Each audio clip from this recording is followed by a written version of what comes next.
আমরা শ্রমিক ভাইদের জন্য কিছু কথা বলতে চাইছি।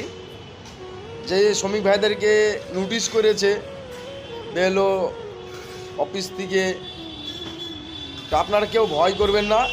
এই কারণেই বলছি, আমরা তো খেটে খাওয়া সাধারণ মানুষ।